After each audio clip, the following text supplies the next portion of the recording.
Hello everyone, I'm Simon Bell and I'm here to tell you about my trip to Africa in September of 2025.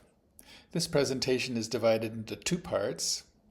The first is a travelogue about the places I visited with my travel companions, and the second is a collection of the photographs and videos that I made of my encounters with wildlife while I was there.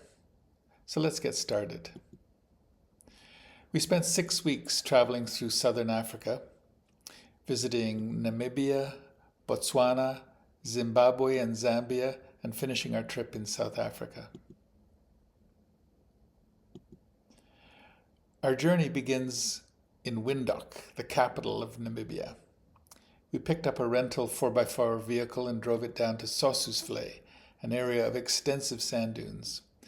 We then drove up to Swakopmund on the Atlantic coast, where we went kayaking with seals.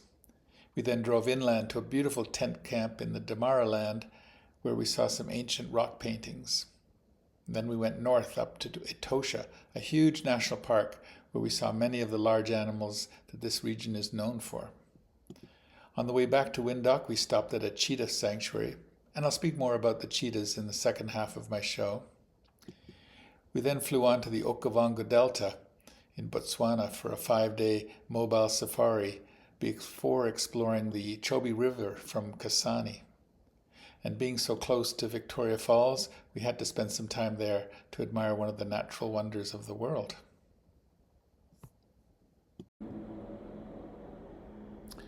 Windhoek is a city of about 500,000 people, quite modern. It was founded by the Germans when they colonized it in 1890 as their capital.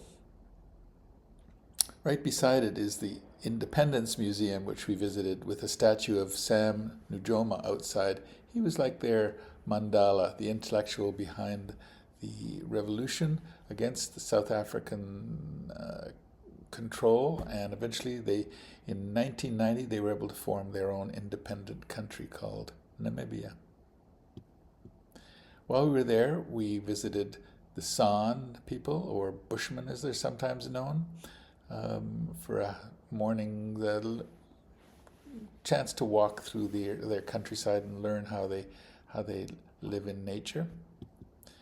And then we hit the road. The countryside is just gorgeous. Namibia, this is the dry season. Lots of grasslands and sparse trees, incredible mountain ranges.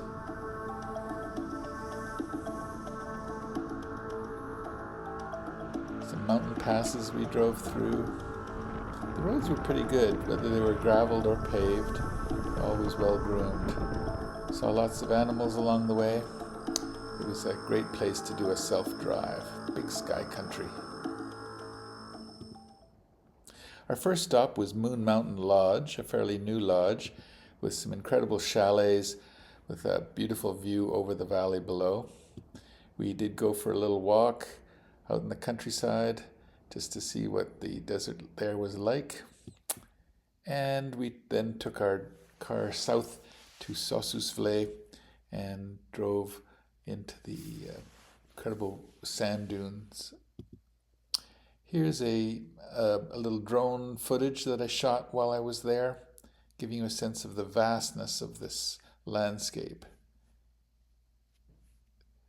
It's a level of high endemism because it's one of the oldest deserts in the world.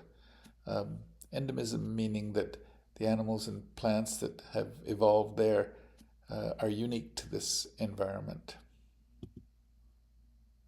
One of the highlights of being in Sossusvlei was to visit a small little dried up lake bed called Dedvlei, with these gorgeous trees that are probably about 900 years old, but they've dried out in place when the lake dried up, and they're preserved by the dry environment. It's one of the highlights for a photographer visiting Namibia to visit Dedvlei. I was fascinated by the patterns in the sand dunes. Wherever I looked, there were little tracks going here and there. I later learned that they're made by geckos and beetles that live in the sand, and we'll talk a little bit more about them in my animal portion of the show. Climbing the dunes was a lot of fun. There's one of my fellow travelers, James, waving back at me. The dunes are some 300 meters tall, some of them highest dunes in the world. We didn't see a lot of wildlife there, but the local crows were very handsome in their white dress shirts and tuxedos. We'd heard about a pink fridge hidden in the desert in Namibia by the Ministry of Tourism, so we asked around until we got some clear directions. And the reward? Free cold drinks, plus some pink chairs and tables to sit and relax and enjoy the view. It's powered by a solar panel. The sunsets were quite spectacular from Moon Mountain Lodge, and with binoculars we could spot herds of antelope grazing on the plains below us. While at Moon Mountain we witnessed a total lunar eclipse. The moon was eclipsed by the Earth's shadow as it rose. It didn't disappear, as a solar eclipse might, but turned orange, reflecting the sunset colors around the Earth. One of the strangest plants I've ever seen was the welwitschia. It only grows in a small section of the Namibian desert and produces just 2 leaves that grow continually from a large woody stem. They become split into smaller sections over time by the wind and the dry air. And there are no other plants quite like it. The welwitschia is one of the longest living life forms on Earth, with some individuals being over 1,500 years old. At Swakopmund on the Atlantic coast, we went kayaking with the Cape fur seals. The young seal pups like to frolic in the water, while the adults and the babies, over something like 50,000 of them on the beach, just watched and grunted. After kayaking, we went on a dune drive, which was an awesome ride. I would have liked to have driven this myself, but the car insurance wouldn't allow it. But we had a great driver who took us quite a ride up and down the dunes and along the coastline. We had to time the drive along the coast pretty carefully because once the tide comes in, you're stuck there for another few hours.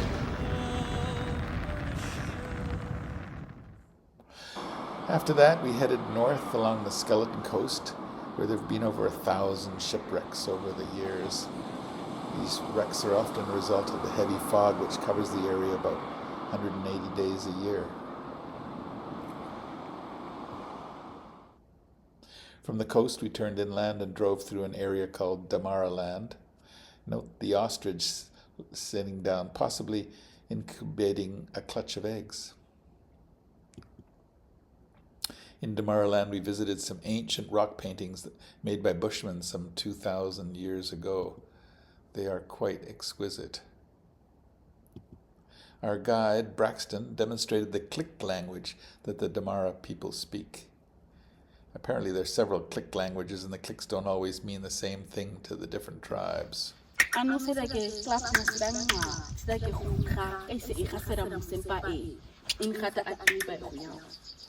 Which is like, I am going to a club with clean clothing, meeting some guys, chilling with some guys, with my friends. From our lodge in Damara Land, we took an afternoon game drive through some beautiful countryside, looking for wildlife, particularly the desert elephants that live there. And in a small river valley with a little water flowing, we had our first elephant sightings.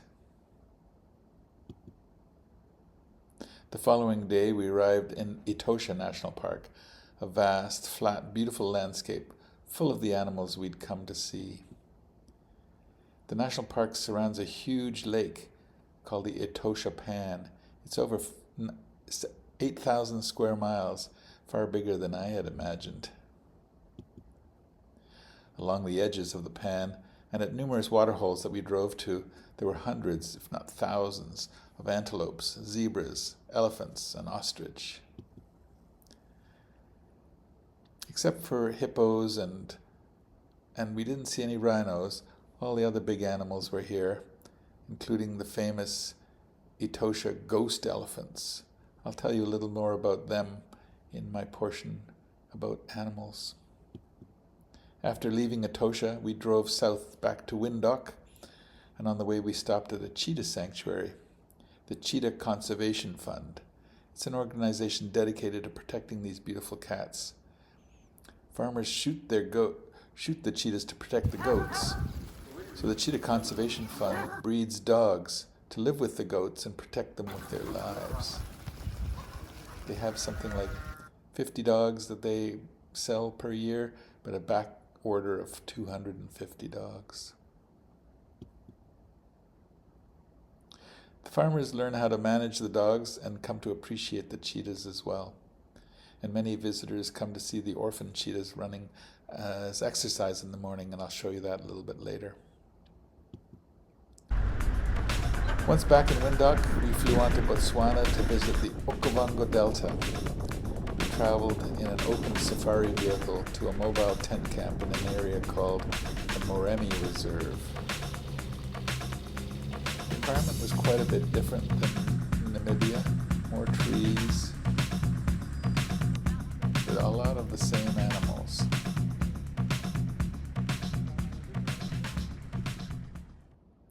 Our camp in Moremi was all set up for us when we arrived. It wasn't exactly glamping.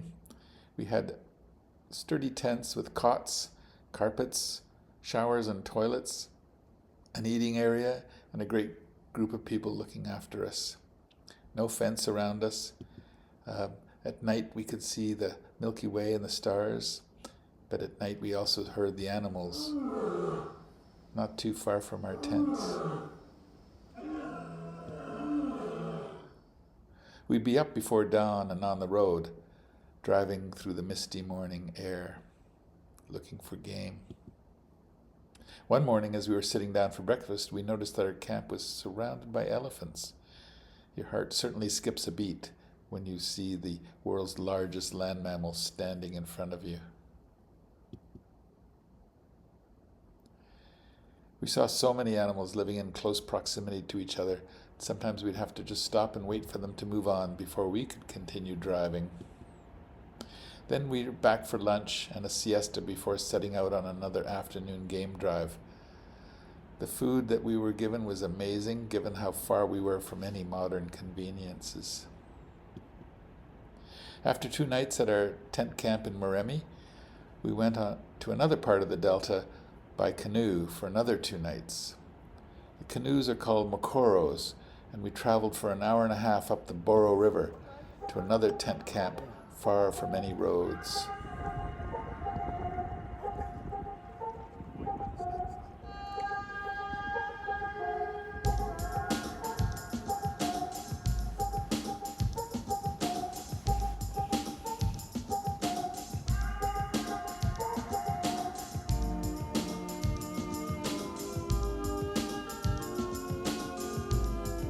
I was able to fly my drone along the Boro River to get a sense of the amazing delta area with water draining through it.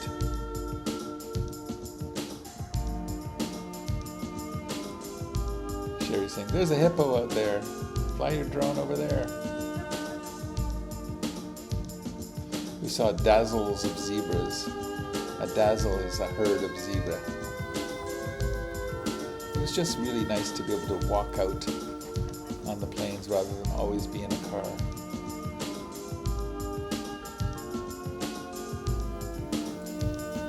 I really enjoyed going on the evening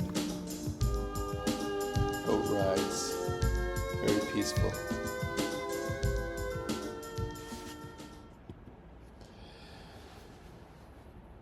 From the Okavango Delta, we flew north to the Chobe River. It's the border between Namibia and Botswana, and in the dry season, like we were in, it's when all the animals come down to the river. So we booked a sunset boat ride on the Chobe, and it was a great way to see hippos up close and tons of bird life as well. And I'd never seen so many elephants in one place.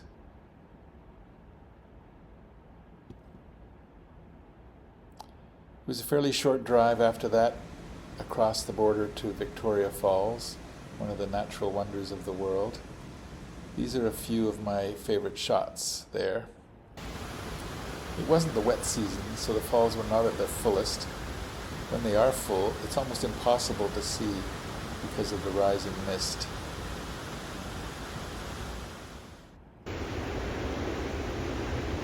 I enjoyed sitting on a park bench and just feeling the mist blowing in with the breeze from the falls, keeping me cool. We were lucky to see a double rainbow. We went to a dinner dance show in Victoria Falls. It was a huge operation called BOMA with about 300 guests and some great music, great food, and a fun evening. One morning, we rode a trolley to cross this Victoria Falls bridge and watch the sunrise. The bridge was completed in 1905 to connect Zimbabwe with Zambia, or Southern and Northern Rhodesia as it was known at the time, and for many years it was the highest bridge in the world.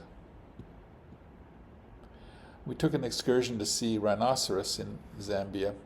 It was an unexpected highlight for me, and I'll talk more about the rhinos in the second half of this show. From Victoria Falls, we flew to Johannesburg, where we were met by another safari guide who took us into Kruger National Park for 5 days. We then flew to Cape Town and an area known as the Western Cape. We spent a few days in Cape Town visiting the Cape of Good Hope, a nice winery, some botanical gardens. Then we drove out to Oudtshoorn, the ostrich capital of the world, to meet some meerkats. We stopped in Swellendam, one of the oldest towns in South Africa, to do some hiking, and then we drove to Hermanus to do some whale watching and some more hiking before we flew home. The roads in South Africa are top-notch since they don't have to deal with any winter freezing. Even in the parks, the roads were pretty good.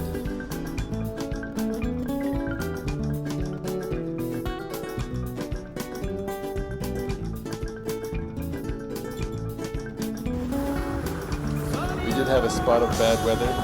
No fun sitting in an open safari vehicle with the rain melting down, soaking you from head to toe. The hippos didn't seem to mind though. They loved the extra water. It was much greener in Kruger compared to Botswana or Namibia.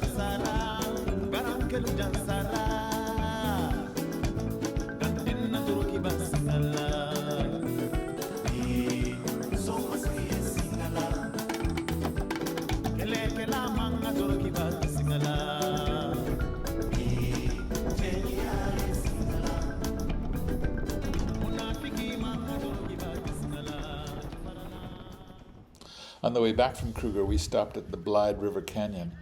At 26 miles long, it's the third largest canyon in the world, and also the greenest.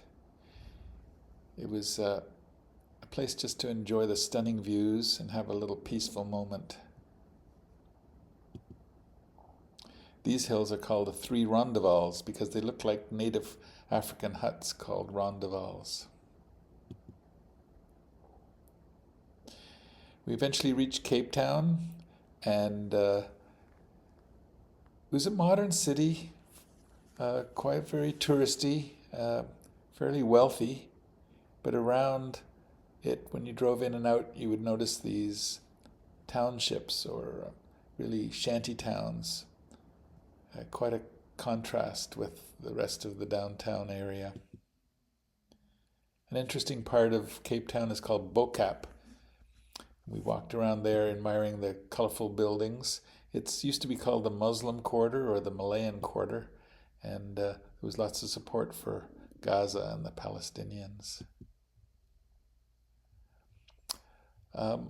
Some of my fellow travelers decided to go up to the top of Table Mountain on the cable car. My friend James took this picture, but he then said, "Don't come, it's a 4.5 hour wait to get on the cable car." So we stayed in the botanical gardens, Peter and I, and enjoyed the Kirstenbosch Botanical Gardens. The proteas there and so many interesting flowers. We did drive down to the Cape of Good Hope. We took our turn standing in front of the Cape of Good Hope sign. Not the southernmost point, but the southwesternmost point of the African continent. We visited a delightful winery called Groot Constantia. It's the oldest winery in South Africa, with some amazing old buildings to explore. We took a tour. And of course we had to do some wine sampling, hence the happy looks on our faces. We also went to Boulders Bay to go snorkeling. The water's pretty cold, so you have to wear wetsuits. This is where my octopus teacher is filmed. So I was hoping we might see an octopus or a pajama shark which lives there as well. It was interesting to explore the kelp forests, but the biggest fish we saw were just tiny little schools.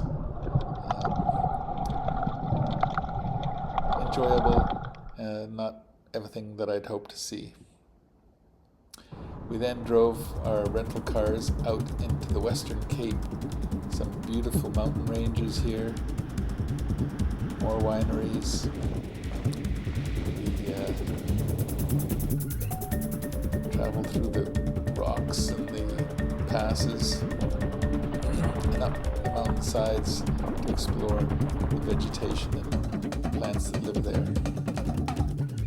Of course, I was able to fly my drone and get these pictures.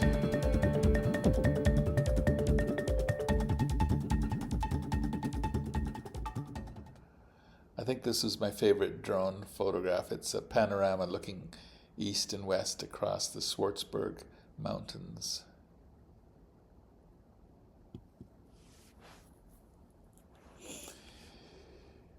Some hiking we did in Swellendam. You can see the old growth forest up in the gully there on the mountainside, but the rest of it was clear cut years ago. But there are many wildflowers that grow in this area, and I tried to document them.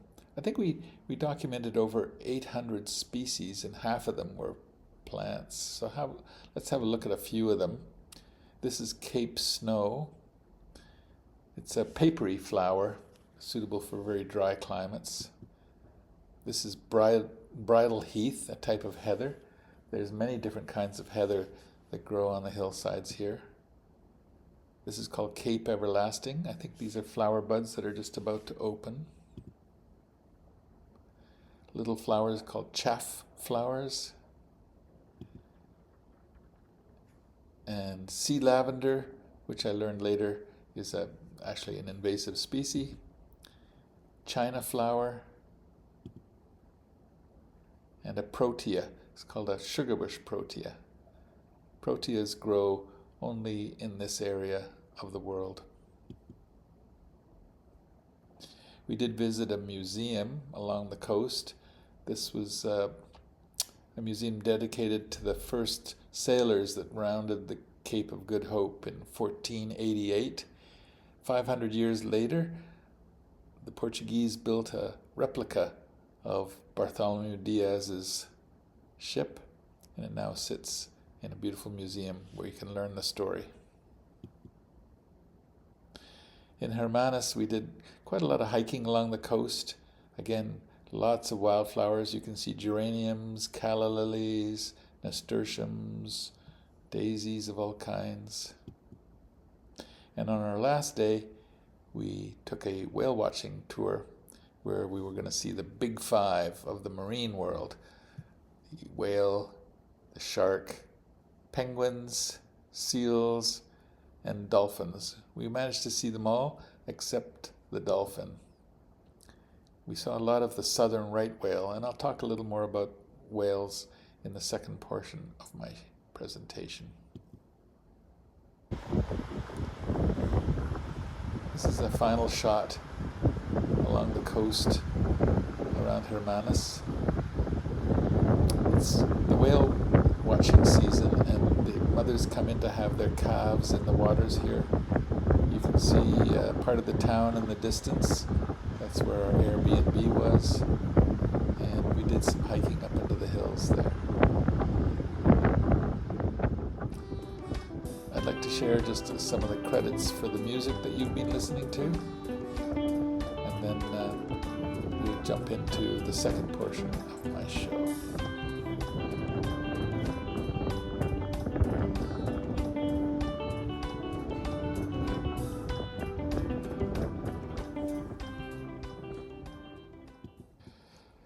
To format this show, I've taken the liberty of using the alphabet as an organizing tool.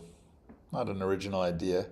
Many of us might have learned the alphabet with the names of animals in a book when we were children. But with the exception of a couple of letters, the alphabet proved to be very useful.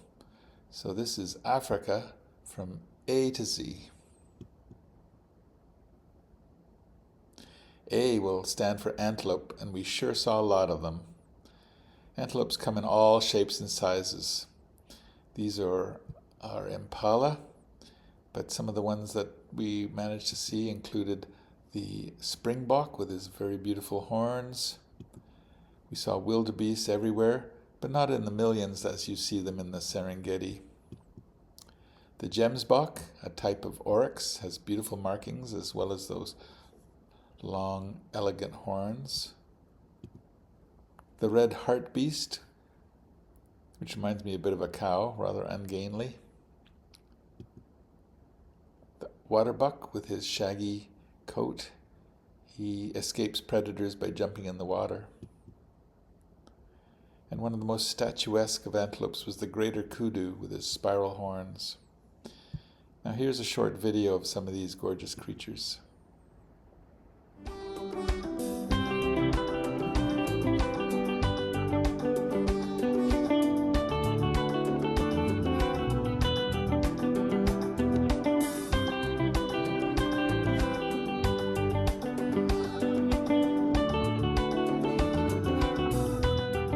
Hartebeest, a male springbok, and a female springbok.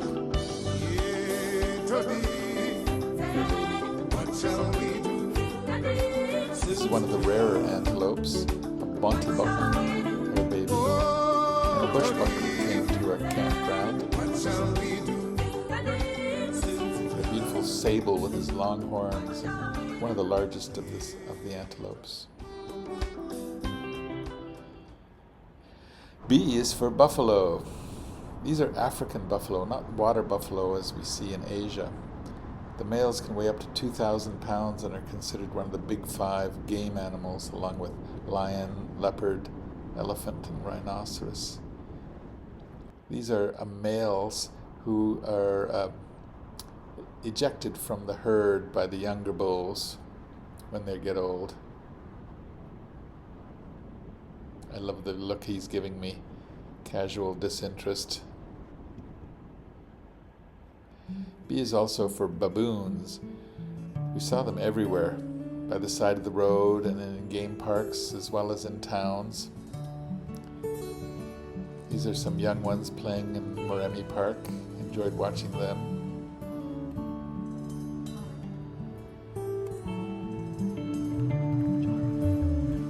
Adult feeding on the seeds in a tree, little birds below him catching the fallings. In towns they've become quite habituated to urban life, and we humans have to be wary as they're consummate smash and grab artists. They can be very bold and even opened the car door when James wasn't looking.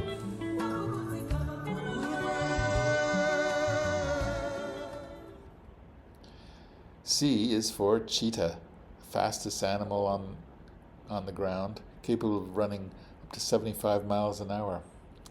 With its long legs and slim body, it's built for speed, but it's gorgeous to look at as well. To exercise the orphan cheetahs and raise a little money from tourists, the charity has a track where they let young cheetahs chase a lure on a wire and allow us visitors to get some pictures.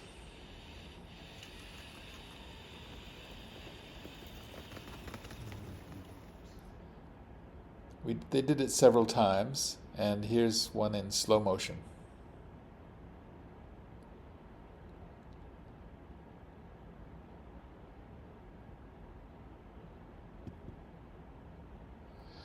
In Botswana, we were lucky enough to see cheetahs in the wild.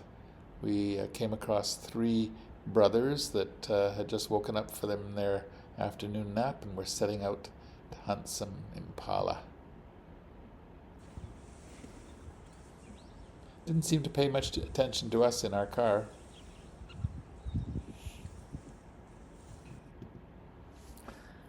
C is also for crocodile. This guy was hanging around a bird colony hoping for a chick to fall out of its nest.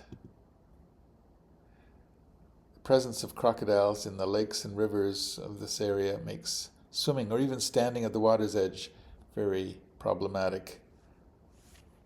Our guide had to warn me to step back a couple of times from the water. Crocodiles have been around for over 300 million years, so I imagine they'll be still on Earth long after humans have departed. The wild dogs of Africa. This is a mother and her cubs settling down. They are the most successful of all the predators in this region. They successful up to 75% of their hunts. They have the stamina to run down an antelope. The letter E can only stand for one thing: the African elephant. We encountered them in all the parks and reserves that we visited.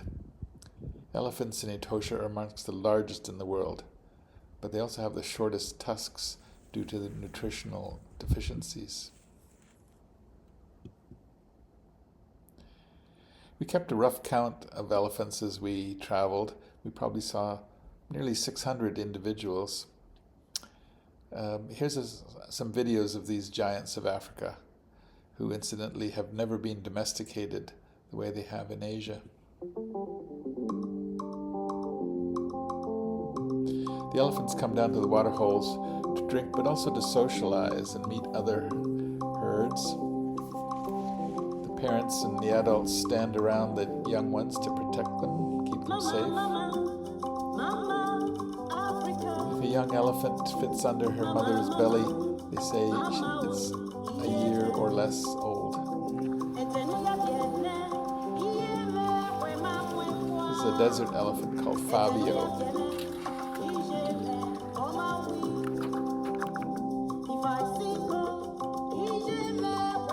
We saw 3 bulls come into a water hole from different directions and then just hang out together. We watched young bulls challenging each other to a duel. Interestingly, in Etosha, they throw water on their backs and then dust. And this gives them that white appearance. It protects them from the sun and from insects.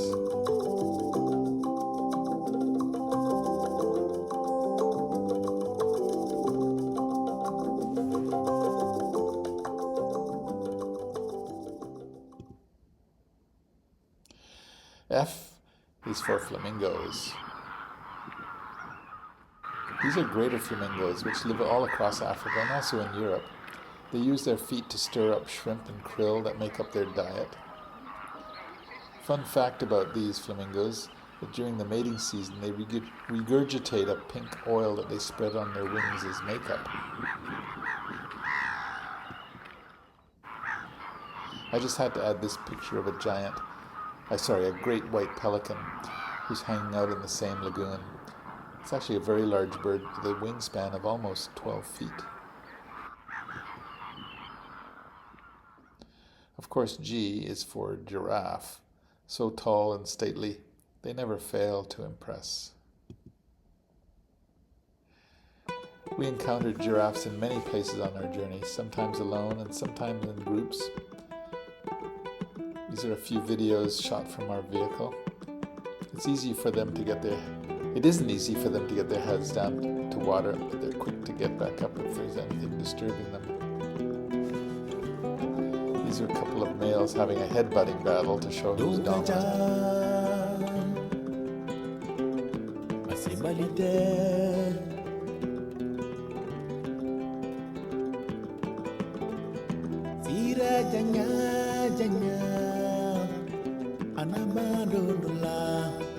The giraffe escorted us down the road on our way back to the Maremi camp. He finally walked off and let us pass.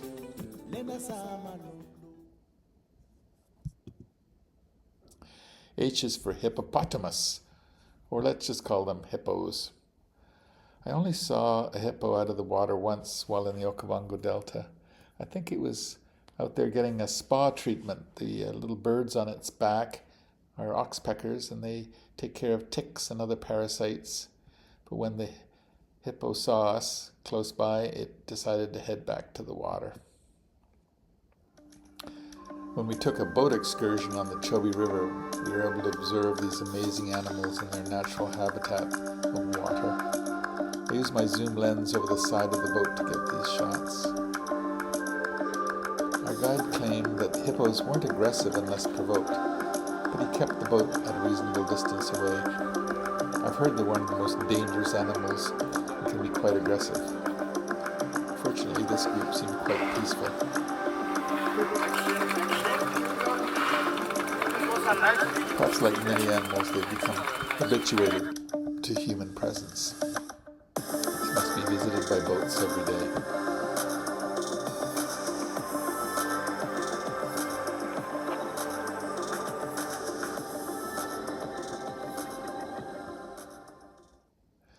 Under H, I also have to include another predator, the hyena. Hyenas have a bad rap and are included as one of the Africa's ugly five. But just look at that cute face. Isn't he adorable? They're scavengers as well as hunters. There were quite a few hyenas around this elephant carcass on a night safari we did in Kruger. It may have died of natural causes because even a pack of hyenas could not take down an elephant. They do live in large groups with a dominant female in charge of the clan. They're very social. They share in hunting and pup rearing duties. This group was living in a culvert under the road in Kruger, so we were able to park there on the side of the road and watch them one morning.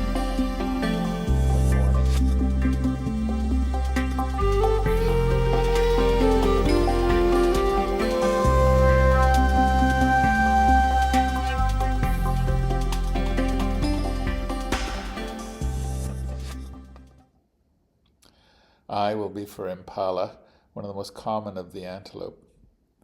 I think these ones could smell those cheetahs off in the distance that we'd seen a little earlier. If the impala weren't so abundant, I'm sure a lot of lions would go hungry. Our guide pointed out that they have the letter M imprinted on their behinds, standing for McDonald's.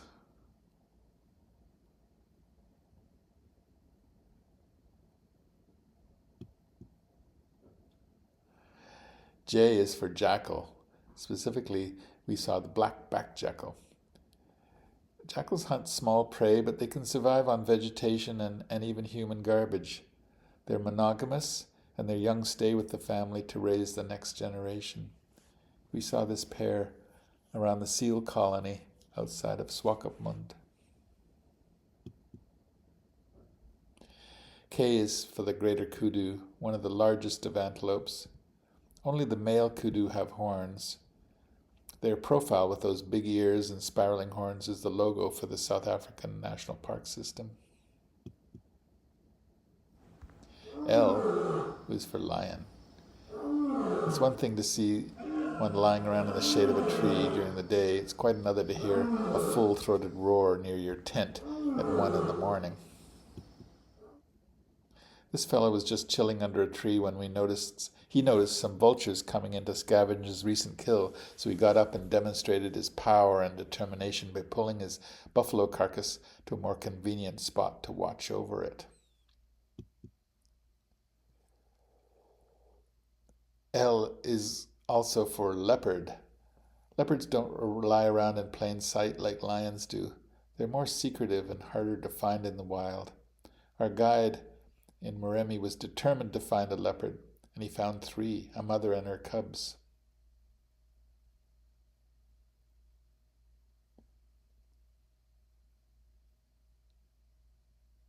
Gorgeous creatures.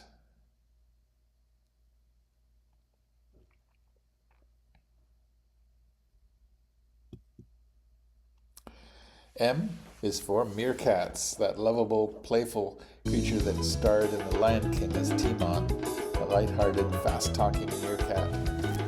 Meerkats live in underground burrows and appear on their mounds in the early morning, facing the sun to warm up. We joined an excursion to visit them and had the pleasure of watching their antics for an hour or so.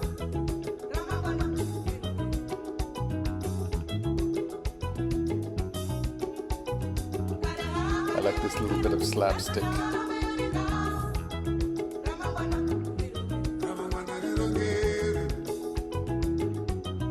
They use their tail as like a third leg for balance.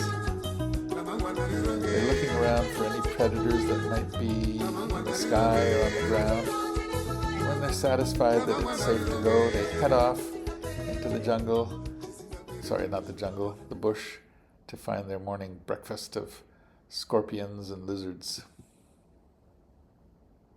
I couldn't think of an African animal that began with the letter N, so I'll group a few under the title of night creatures. Here's an African barred owlet who sat in a tree looking down on our camp in the Okavango Delta. We saw a leopard on a night safari. Our guide was amazed that it was walking beside the vehicle instead of just darting across the road.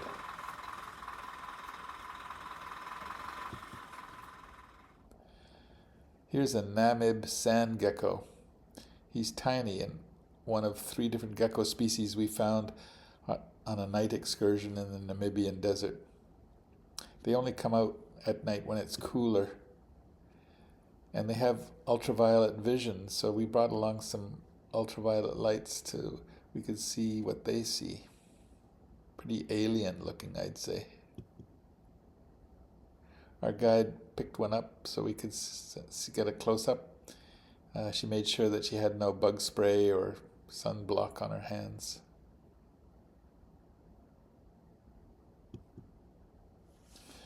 The letter O will be for ostrich, the largest bird still living on planet Earth. There were larger ones in New Zealand and Madagascar. They're gone now thanks to human predation. We saw them first in the wilds of Namibia and Botswana, but also on the big ostrich farms in South Africa.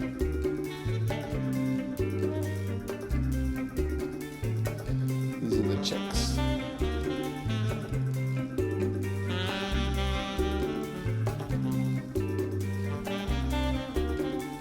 A face only a mama could love.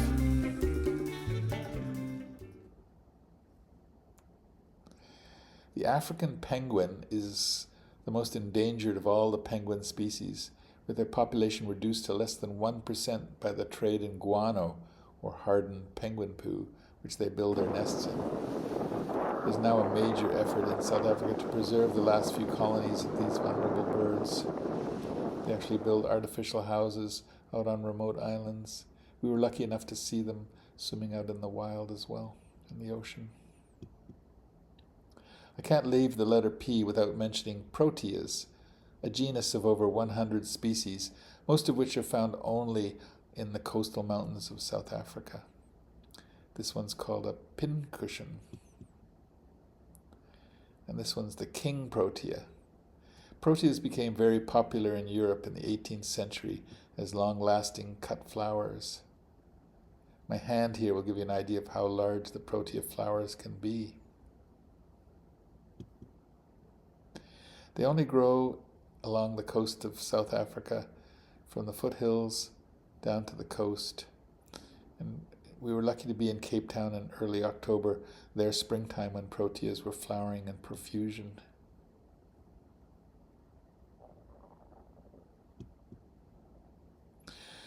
Also, again, no creature's name began with Q, so let's just Cue the birds. These large birds are African fish eagles, closely related to our bald eagles. Let's meet a few more of them, starting with the go-away bird.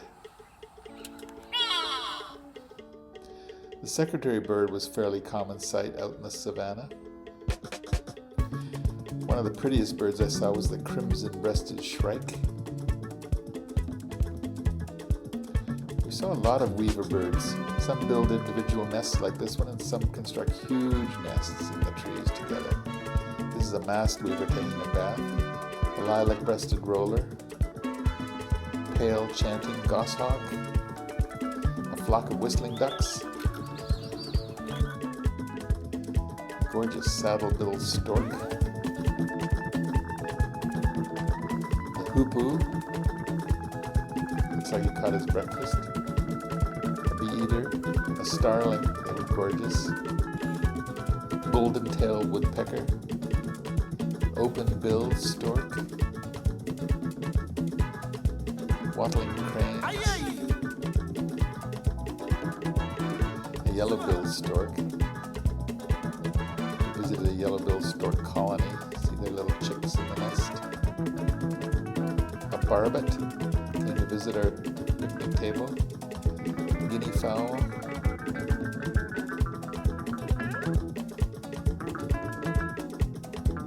The largest eagle in Africa, the martial eagle.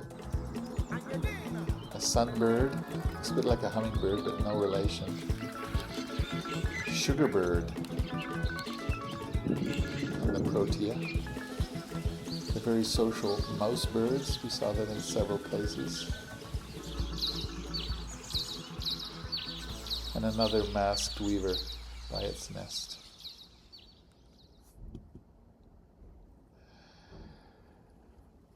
The rhinoceroses, they have a serious problem. Their horns are worth $60,000 US per kilo on the black market.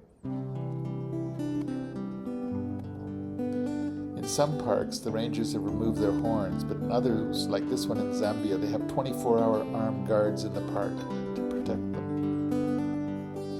Normally, rhinos would not let humans get so close, especially if they have a baby. But because this mother had become habituated to having guards around, we were able to come very close and observe them in their natural habitat. It was a real treat for me, one of the highlights of the trip. These are white rhinos with a wider mouth. The black rhinos have more of a pointed lip for picking leaves.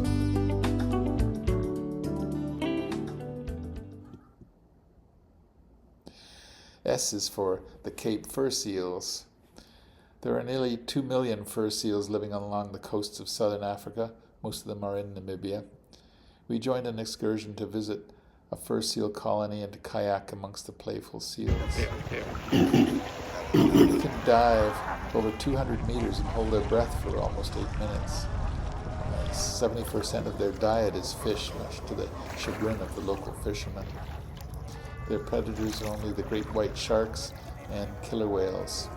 I didn't take my expensive camera, but just a GoPro, so I could put it underwater and see what their life was like below the waves. They're very playful, and I don't really know the reason for them holding their flippers in the air like that.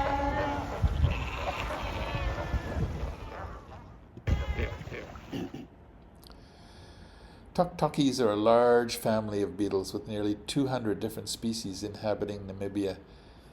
In the Namib Desert, they're quite famous for their ability to collect moisture from fog that rolls in off the ocean. They can also just dive into the sand, though they don't seem to be able to climb out of my hand.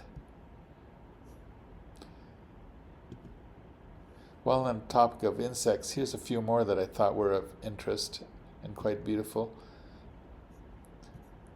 This is a carpenter ant in the Namib Desert. A huge grasshopper on the middle of the road, so I wanted to scoot him off with my foot, but he just climbed on my shoe to get a free ride. Here's a scorpion that James found in his latrine, a hole dug behind our tent. A gorgeous little caterpillar When I looked it up, it was called a two-spotted moth. And under T, we should also mention the termites. Their mounds were everywhere, built of earth and saliva. These towers as hard as rock. The termites themselves live underground and build these towers as an air conditioning system to keep the temperature and humidity below ground just right. Fun fact, the billions of termites in the ground account for more biomass than all the other animals put together. It's a lot of termites. I've chosen the letter U to stand for us human beings. We spent a morning with the San, or Bushmen as they're sometimes called, learning about how they survive and thrive through a deep knowledge of their natural habitat. Bushmen are traditional hunter-gatherers, though today they are adjusting to modern life. Culturally and genetically, they are the oldest distinct people in Africa, indeed the world, having diverged from other humans over 100,000 years ago. This hut was set up to show us visitors what their traditional homes are like. In their own language, with the help of a translator, they explained and demonstrated how they use ostrich eggs to store water.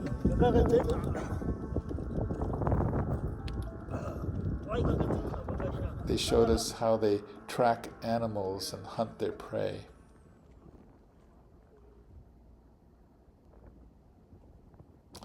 They showed us how they make the poison for their arrow tips.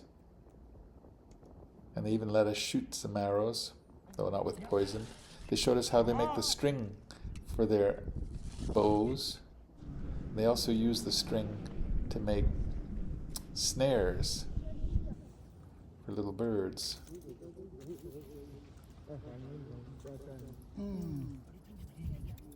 They showed us how they make fire.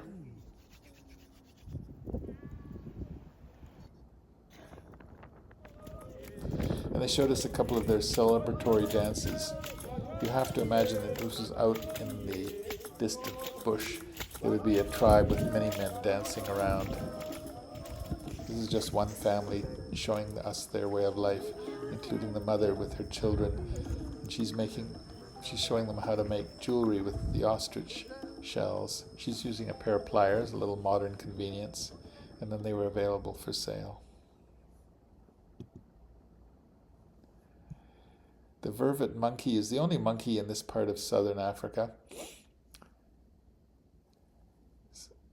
This one, they're not as common as baboons, and they tend to stay in the forest. This one came to our campsite or our picnic table to get something snacks. They're also quite widely seen in Barbados and other Caribbean islands as a legacy of the slave trade. W is for warthog. We saw a lot of warthog backsides as they ran from our approaching car. I guess they know they're good to eat. In protected areas like national parks and nature reserves, they were a little more relaxed around us. This female was feeding by the path in Victoria Falls, where the spray provides green grass all year round. W is also for whales, specifically the southern right whale.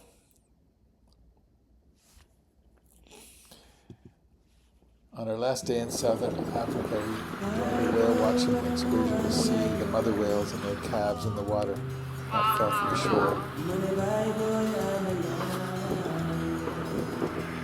Southern right whales were hunted to near extinction when whaling was in full swing. Now they're protected and their population is increasing once again.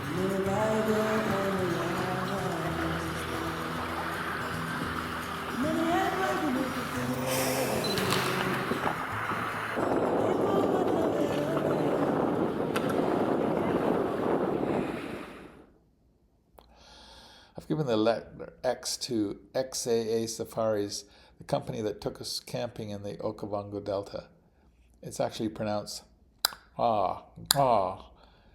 and Luke, KB, and OBR Cook, and Broken, our driver, he had a broken finger, took excellent care of us during our 5-day safari in the Okavango Delta.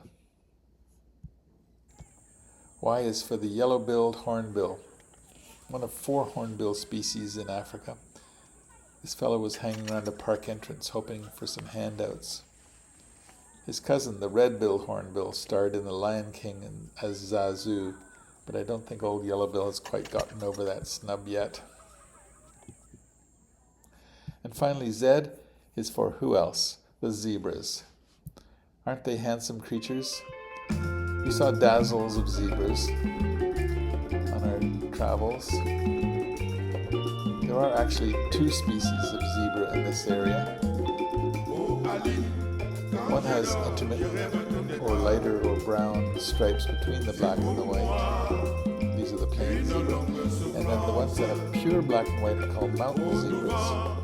They were much rarer.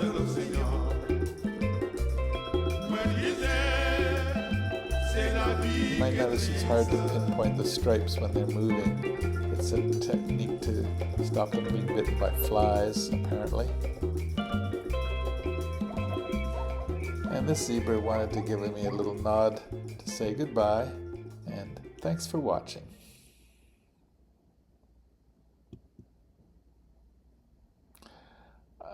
Just to finish, I'd like to give credit for the music that we listened to. Again.